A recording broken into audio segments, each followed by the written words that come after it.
because the word is you're coming back. The plans are we're building a 4.8 with the screw charger to run Indy and the JNA 69 white Camaro.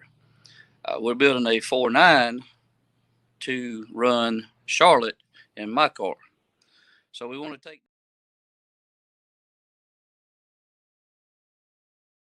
All right. Good morning, race fans. We are honoured and proud to be joined by the 2020 and 2021 #2 in the world NHRA Pro Model Eagle World Champion, Mr. Brandon Snider. Good morning, Brandon. Good morning, Brett. How are you, buddy? Good. Doing great. Over there in the warm home state, things are pretty hard work at this time of the year. You're out in the shop a lot. It's been a slog for you this week. Yeah, Jimmy and I, we've been full time this week trying to get these engines together and mainly waiting on parts. Right now, it's just so hard to get everything. That seems to be a problem across the world. It doesn't matter what you're talking about, race cars, loaves of bread, or anything else. The supply chain issues are affecting everybody. Yeah, it is. We've been waiting on the crankshaft forever, a couple of cranks and cams. It's just everything. Every hard part now is just getting more and more difficult to get. So, and if you're smart, you would buy a lot at one time, but then it requires a lot of money also. So it's really tough right now. I've got you. Now we can see in the background that beautiful 2021 Camaro of yours that you campaigned last at NHRA.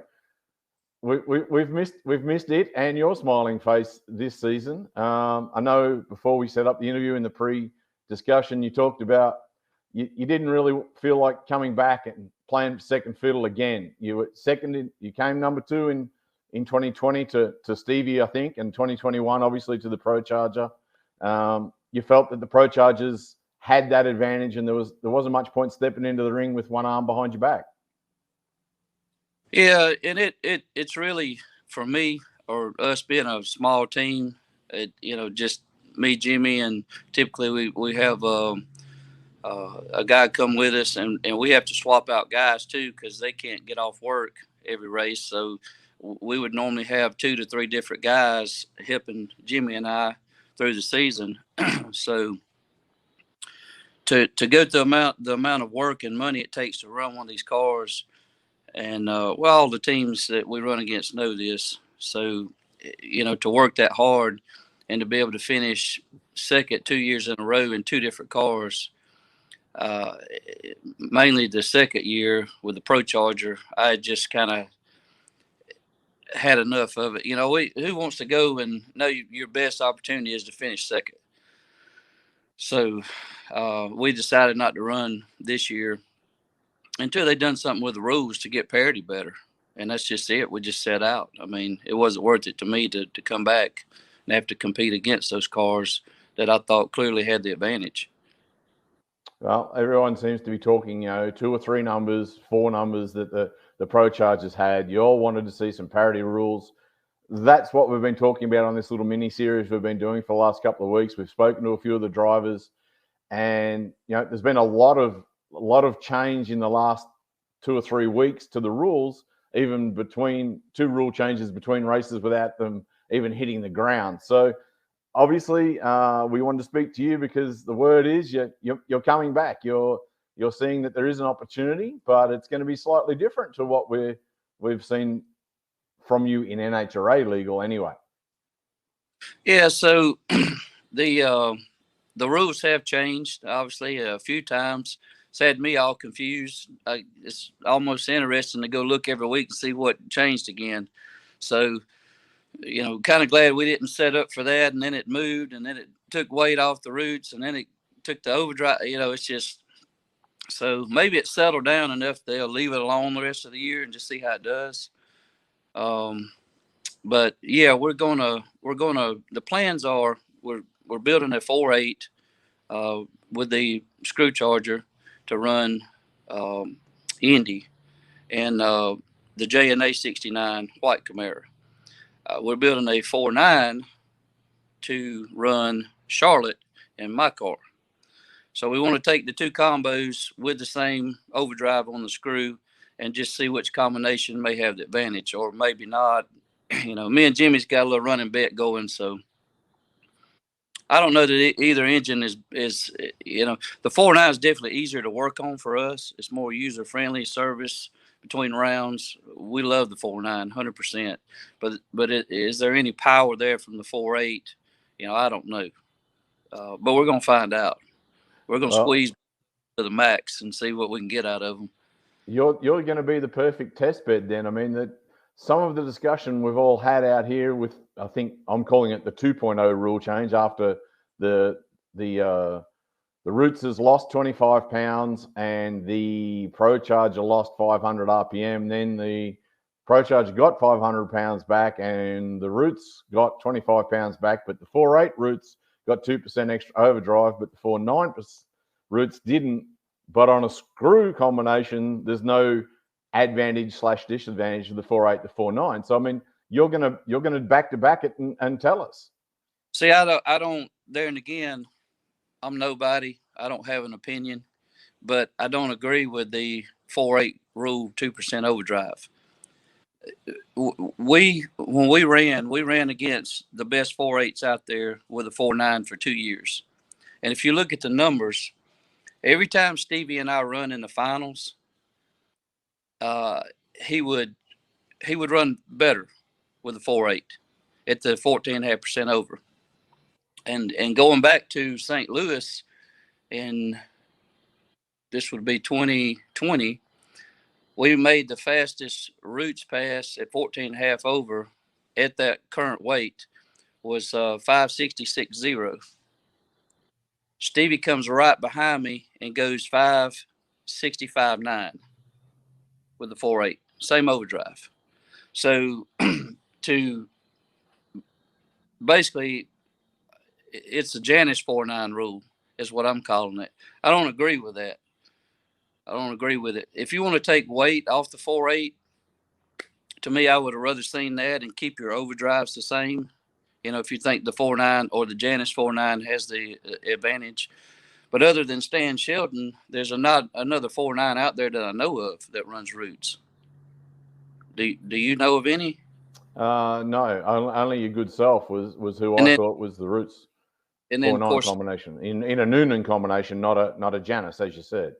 Yeah, and then Stan's running the screw as well. I think they were going to set up for the Roots, and then they allowed the screws in. So Petty and them went and tested and saw that it would be competitive, or they thought it would be, which none of us thought it would be. So you've segued me to the next question, but I wanted to jump back a second, so I'm going to get a bit mixed up here. You said you're nobody and you don't have an opinion, mate. You're number 2 in the world 2 years in a row. You've run screw charges for 1,000,000 years. You've got the second fastest outlaw pass by a thousandth of a second in the world that you backed up, mate. I think your opinion does count. And what I was going to say was with the Janus rule, just my humble opinion. Is it the Janus 4.9 that has the advantage, or is their blower all of a sudden picked up in the program and the people running the Janus blower program have found the horsepower above the manifold, not below? Yeah. Listen, that's a good group of guys over there. I've raced with them. I was teammates with them. Yes. They make power. They've always made power. So it's in that 4.9 that they have makes power, but does it make more than the 4.8? I mean, you can dyno these engines on a dyno and say we pick up 40, 60, whatever, but when you put this thing in a race car, it's a whole different animal. You don't necessarily see that on the racetrack. Sometimes you do, sometimes you don't. But I think if you're running a Roots combination, your overdrive should be the same. Okay, that's where I don't agree with that. So because the 4.8 that Stevie's running, he runs a Chuck Ford blower. Chuck makes big power. We run Chuck stuff when we ran. Chuck's very smart. Chuck has a very good blower program. And if Janice was going out qualifying #1 every race, winning every race, 2 or 3, 4 races in a row, I could understand where you could say, okay, maybe this thing's faster. But those guys, they're not doing it every race. They're running good. In some races, they run better than they do others. But to put the whole combination together and go out and go #1 qualifier and win 2 or 3 races in a row, then I could understand where you'd say they have an advantage. But Okay. yeah, Fair. I rather have seen them take weight off the 4.8. Okay. Lose a bit of weight and see where it goes. Because I know, and I've seen it when this was in Gainesville. I don't remember which year. I think it was 19. At 16.5% over, I think Todd went 66.0 or 60, low 66. Stevie went 64 at 16.5 over. So the fastest pass that I know of is 66.0, 65.9. So I'd say it's good for a couple of numbers. Okay. And that was in 19. Stuff's come a little bit further since then. Yep.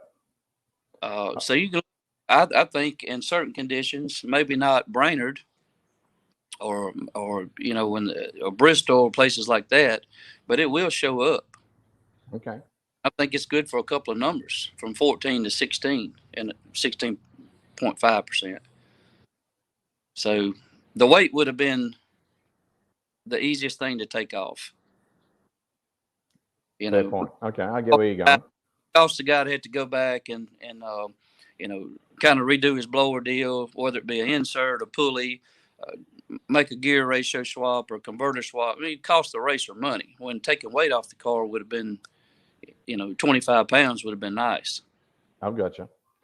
All right. Well, I'll go back to the beautiful segue that you did give me. Sometimes they overthink things too much, and where they get this information is just not these spreadsheets and all this is. I'm like Ricky Smith now. That stuff doesn't add up at times. Well, if we got you and Ricky on the same side of the fence, I think we're doing all right. So, but I'm, so I know when I go in and put stuff, I know when I drive the car, I know when I leave, I'm like, oh man, I missed that, or oh, this thing's on a hell of a run. We know these things, and it don't always add up to what the paper says. Yeah, that's why we run them on race day, not on a spreadsheet. Right. So your segue did that we jumped back out of, but I'm trying to jump back into screws. Now you're going screw on a 4.8 and a 4.9. When the screw was introduced at the start of the season, every man and his dog, including yourself, who has got screw experience coming out your wazoo, everyone said, no, it's never going to work at 75. It's never going to work with this gear ratio. It's never going to work with this weight. Stevie goes out there, proves that perhaps A, everybody was wrong, and B, perhaps the other screw out there wasn't really pushing as hard as it could. He goes 7.0 flat with 257 miles an hour, proving that the horsepower is there.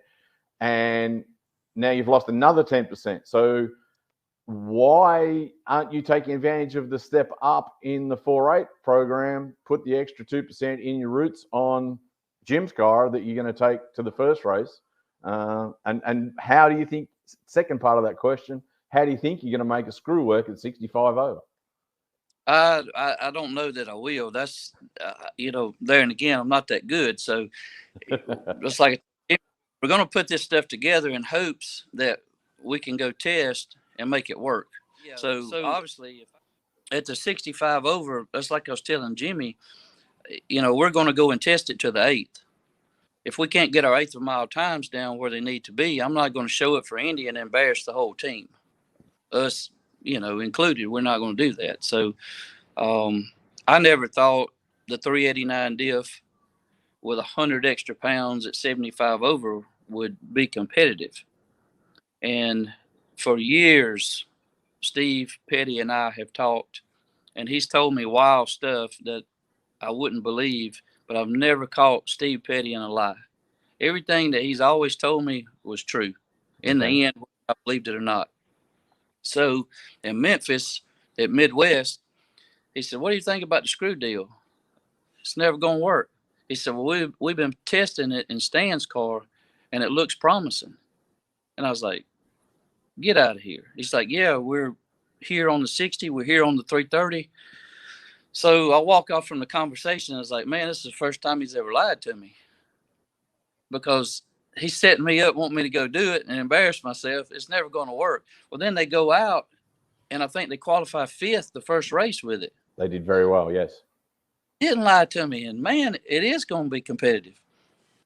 So after seeing Shelton do it with Petty and them tuning, I knew then that it probably could be tweaked and maybe go to the top. Okay.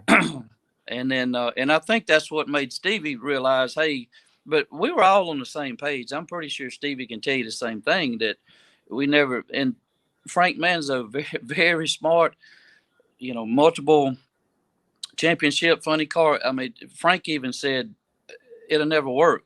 I don't think it'll work. Jason and Mitchell Scruggs, two of the smartest screw-blown guys on the planet. We don't think it'll work. The diff's going to kill it. The 100 extra pounds. And then little old me, I'm thinking, man, it's never going to work with a 389. We got to have ratio. That thing likes to be spun. It's a high overdrive built product. It don't like to be at 75 over. You got to turn the thing 12,000 to get boost. We're thinking it's rough on valve train, rough on this, and well, it works. All I can say is it's 30-plus-year-old technology that still kicks butt. It's a bad hombre. That screw blower is a bad boy. And now you now lost another 10% on anything that anyone else has got runs on, data on, ideas on. But who would have thought it worked at 75? And it Correct. would. So maybe we can ratio it, converter it back to, it's an unknown that nobody. I think Stevie's already tested it, which I'll be anxious to see in Brainerd or Topeka. It's first, right? Yeah. What car he pulls out and runs. That'll tell the tale. Well, he's promised us on here that he's going to bring both. So yeah, I would too. I mean, if you have opportunity, Stevie's a very smart racer. I've got a lot of respect for that guy. He's not scared. He's like me and Jimmy. He'll try anything. And we got a notepad of stuff what not to do. It's a big one. And we've tried that, and that didn't work. Yeah. And so that's the thing. Stevie's not scared to try stuff. You get stuck in a box, in a circle, and you follow what everybody does, but you got to get out of that box and try stuff. And so that's what it takes. And 10% overdrive, is it going to kill it? It may. At some point, it's going to matter how much you take. At some point, it's going to kill it. So where that number is, I don't know. But we're going to put it together and go test and just, hope for the best. And I don't think Indy's going to be the best air over there either. So, that'll be a good test on not so good air with that screw. But I think that temps are. I think that there's a lot of advantages to the screw, but we'll see. So speaking of, we'll see. So we're going to see you at Indy. As long as everything pans out in testing, as long as everything goes to plan, we'll see you at Indy in the 69 4.8 bore spacing screw. And then we will see you at Charlotte 4.9 car behind you with a screw. Yes. And that would be, is that setting up for 2023? Where are we going? Let's project forward a little. What's happening next year?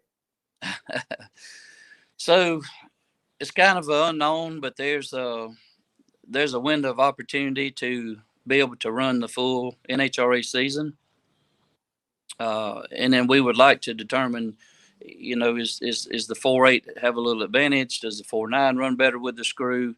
Who knows? So at the end of the day, I would love to run my car because I do think it's a little bit aero advantage over the 69.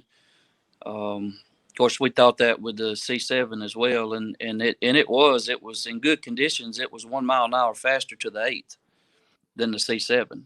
So there is a little advantage there, but we never ET'd faster to the 8th in the new car yet.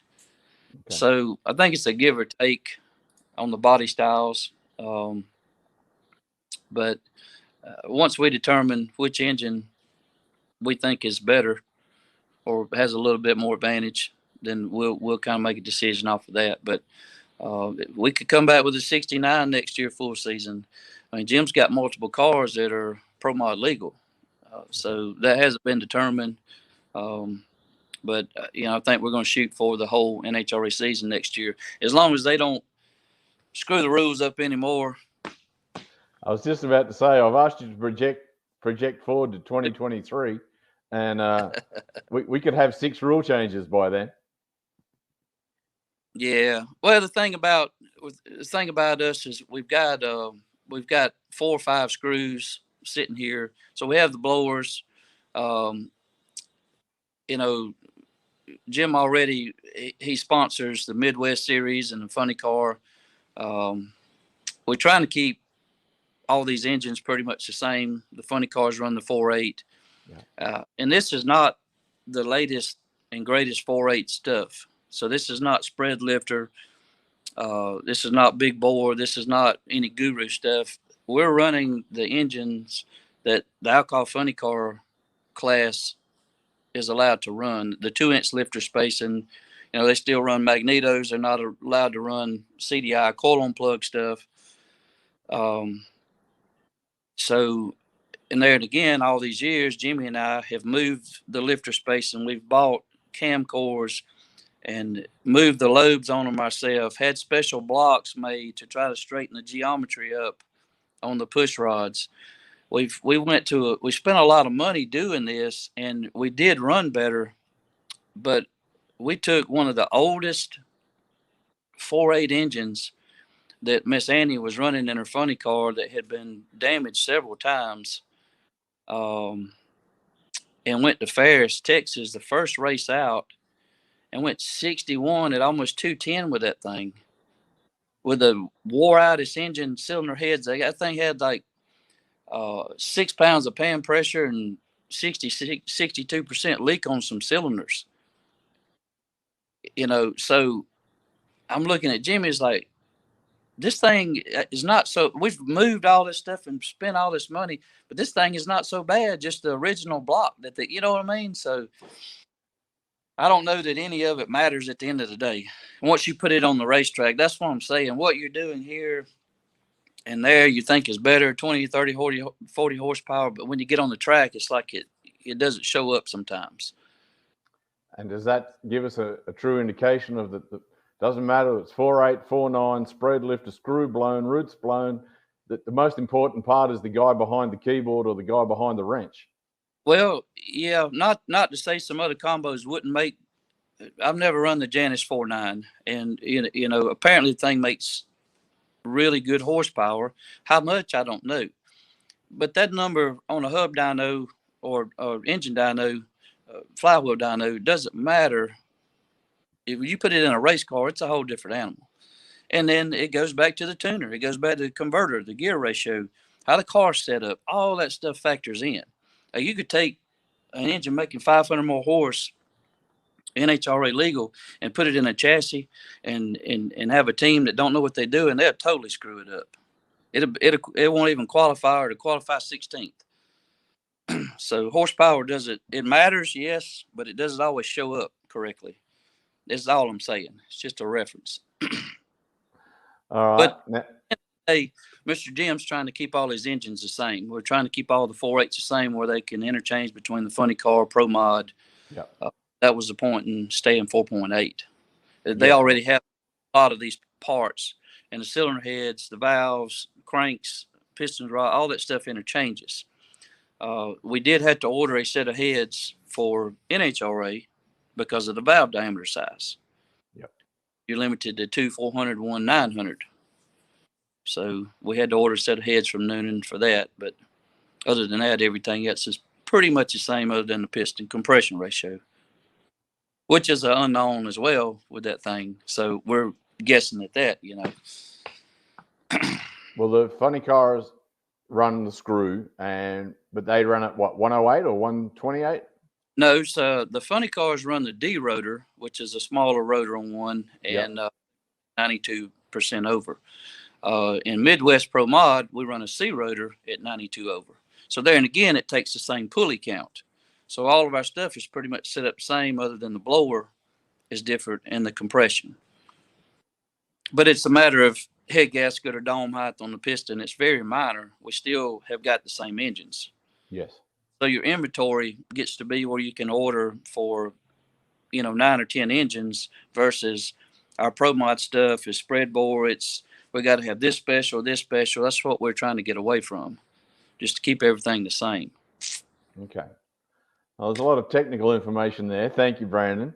What I'm picking up, though, the most important thing about this interview is we're going to see you back at an NHRA track a couple of times at least this season. And if things go well, who knows? We might see you in St. Louis and finish out the season.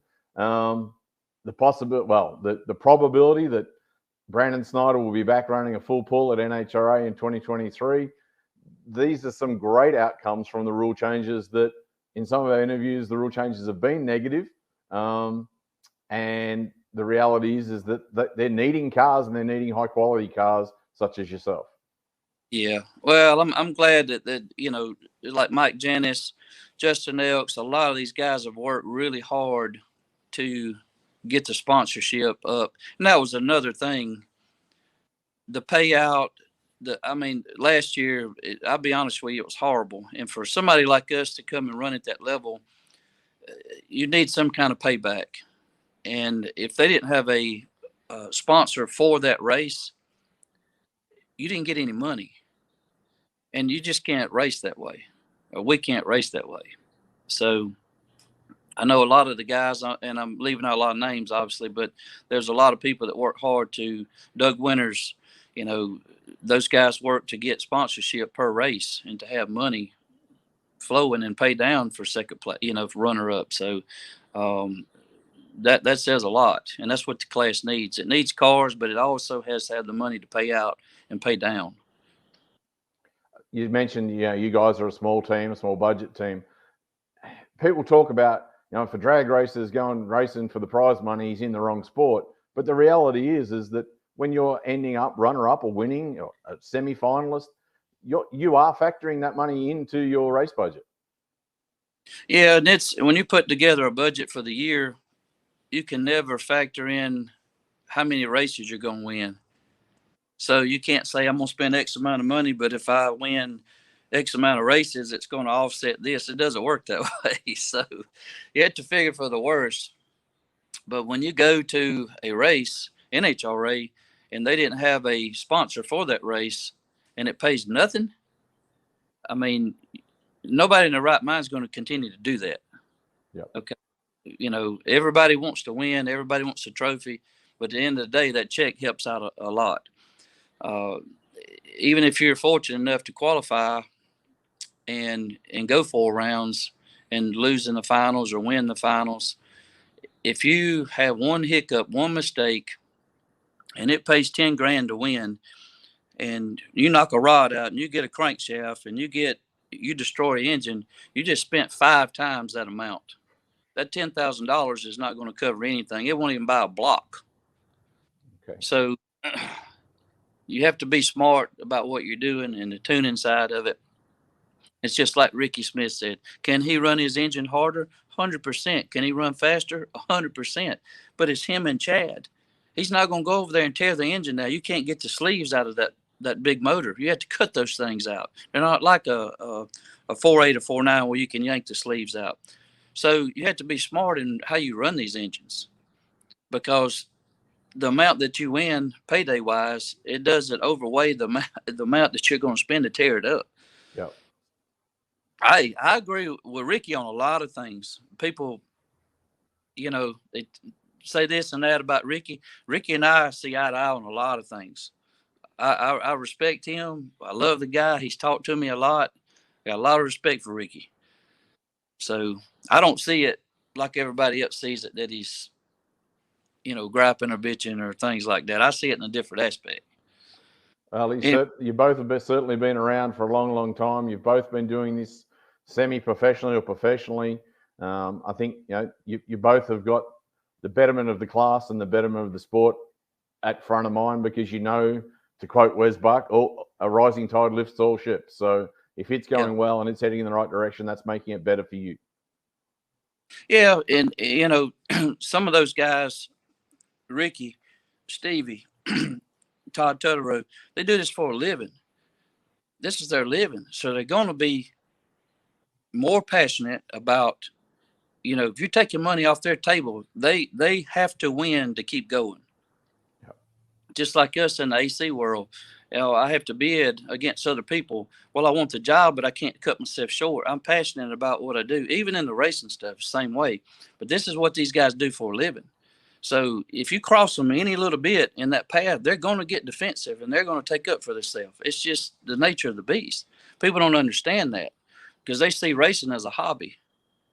They don't understand these guys do it full time. And when you get a guy that can tune his own chassis, his shocks, work his suspension, build his own engines, tune his own race car, transport it, set up the awning, and win on race day, I mean, that says a lot about that guy. And they're all three good at what they do. So they're going to have opinions and voice it out loud, and it's just how it is. And I'm no different. I mean, I've been fortunate enough to learn some of this stuff over the years to where, you know, we can set up a car here, you know, we can tune it, transport it, build engines. And I would love to do it full time one day. So we're trying to work more towards that. But you know, I agree with a lot of those guys when they get defensive is what I'm saying. I take their side because I understand. Yeah, that's a fair point, and it's taking food off their table is a lot different than taking away your favorite golf stick that you use on the weekend at your hobby. Well, I mean, a lot of us, you know, racers, we do it because we enjoy it. It's fun. It's a family event. We bring people, we cook out, this, and this. But at the end of the day, those guys got a different mentality when they pull up there at the tree. All right. So you have to understand that. And a lot of people confuse that with having fun. They're doing their job and they take it serious. So anyway, it's just a different way of looking at it that a lot of people don't understand. Fair point. Well, mate, you've got some 4.8s to build, some 4.9s to build, some race cars to put together, and get ready to head to the next round. Well, not the next round of racing, but your next round in Indy. Yep. Thank you so much for taking the time this morning. I know it's a Sunday morning. I'm taking you away from your family, taking you away from your work, but I really appreciate you giving us the candor and honesty. And that's one of the things I think I've been so happy with everyone who have been lucky enough to speak to. You've given us your time, but you've given us the truth, and that's all we can ask for. And hopefully things are going to keep heading in the right direction. Oh, yeah. Yeah. No, I appreciate the opportunity to be able to speak, Brett, and the phone call means a lot because even though we're not over there running, we're still running. We're running the Midwest with Jim and tuning for Steven. So we're still out here racing, and I've been keeping up with the Pro Mod stuff, but I feel like because I'm not over there running, I didn't really have an opinion, but you know, since you called and asked. You weren't shy in giving it to me. Yeah. Yeah. Awesome. All right. Thank you, mate. We will leave it there and see you at Indy. Yes, sir. Cheers. Thanks, sir.